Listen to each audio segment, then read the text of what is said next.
Hello everyone, I hope you're having a good day. In this video, we will tackle about the history of hospitality and tourism. First, let us know what is hospitality. Hospitality is the relationship between a guest and a host, wherein the host receives the guest with some amount of goodwill, including the reception and entertainment of guests, visitors, or strangers. While tourism is the act of traveling to a destination for pleasure purposes.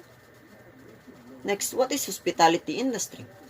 It is the industry that offers services that usually cost extra income to enjoy and include things like hotels, restaurants, transportation, and leisure activities.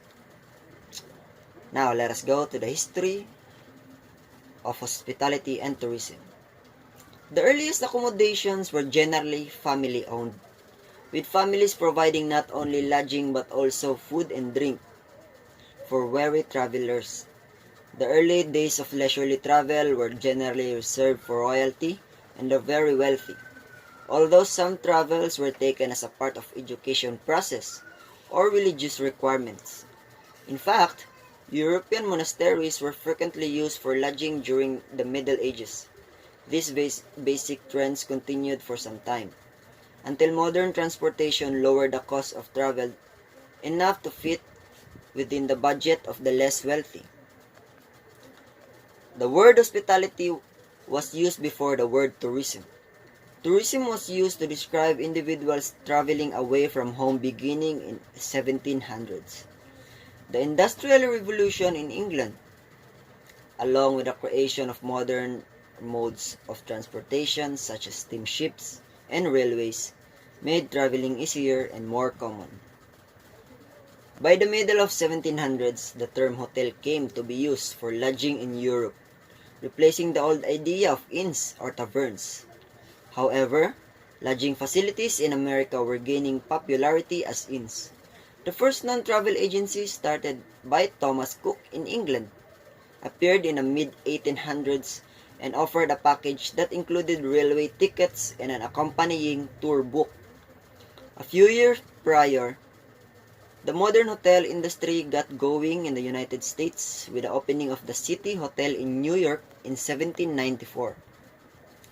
Before that, travelers might stop by a tavern-like business for a bite to eat or drinks in Boston.